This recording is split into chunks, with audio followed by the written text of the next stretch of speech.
할렐루야, 예수님의 사랑으로 성도 여러분을 사랑합니다. 이른바 군소신학교가 있습니다. 문교부의 학력인가를 받자는 것은 물론 연령이나 학력에 전혀 제한도 없고 입학해서 등록금만 내면 졸업을 할 수 있습니다.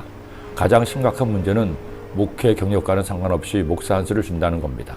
이렇게 검증되지 않고 훈련받지 못한 이들이 목사라 해서 교계와 사회에 심각한 무리를 끼치는 경우가 있습니다.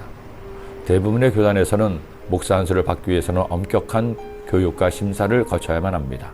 제일 먼저 교단에서 인정한 신학교나 문교부의 인가를 받은 신학대학에서 4년간 신학을 공부해야 합니다. 이어서 3년간의 목회대학원의 교육을 더 받아야 하죠. 그리고 우리 교단의 경우에는 일정 기간의 목회 경력이 있어야 목사 안수 자격이 부여되고, 목사가 되기 위해서는 교단에서 시사하는 목사고시에 합격하여야 비로소 정직을 수행할 수 있습니다. 이렇게 엄격한 과정을 거쳐 목사가 되었다 하더라도 그가 하나님이 기뻐하시고 성도를 진심으로 사랑하고 섬기는 목사가 되는 것은 너무나 어렵습니다. 그런데 일주일에 하루, 그것도 속성으로 1, 2년 공부해서 목사가 된다면 그런 사람을 어떻게 목사라고 인정할 수 있겠습니까?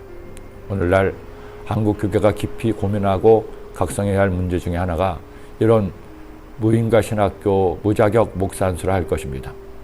이런 사람들이 목사라 해서 성도들을 인도한다면 예수님의 비유처럼 소경이 성역을 인도하는 것과 다를 바가 없을 겁니다. 아니, 어느 면에서는 이보다 더 심각한 문제를 야기해서 성도의 영혼을 멸망의 나락으로 빠뜨릴 수도 있다는 겁니다. 이런 문제가 이스라엘에도 있었습니다.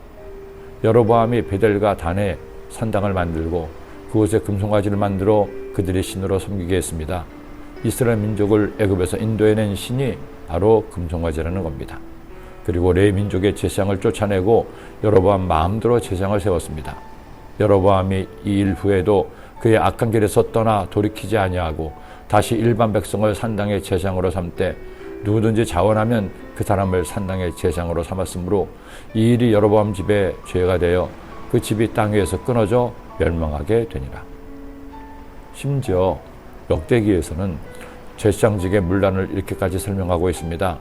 너희가 아란 자손인 야훼 제사장들과 레위 사람을 쫓아내고 이방 백성들의 풍속을 따라 제사장을 삼지 아니하였느냐? 누구를 막론하고 어린 수송아지 한 마리와 순양 7마리를 끌고 와서 장립을 받고자 하는 자마다 험한 신들의 제사장이 될 수 있도다.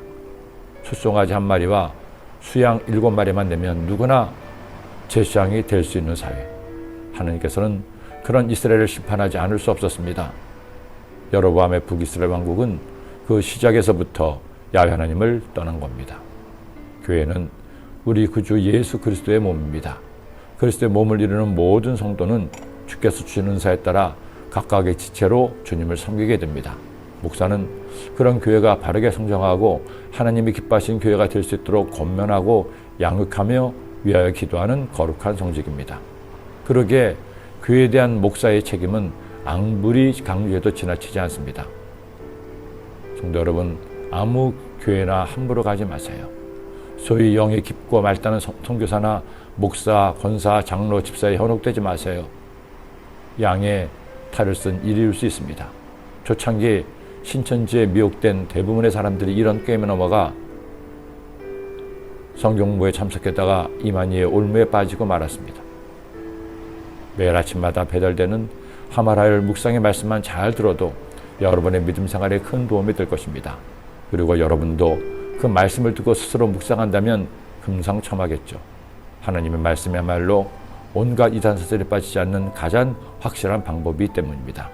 이 말씀을 듣는 여러분이 믿음의 승리자입니다. 할렐루야! 기도드립니다. 하나님 아버지, 오늘도 주의 말씀을 주심을 감사합니다. 이 말씀 마음에 꼭 새겨서 말씀 따라 사랑으로 믿음의 승자 되도록 인도하여 주옵소서. 예수님의 이름으로 기도드립니다. 아멘.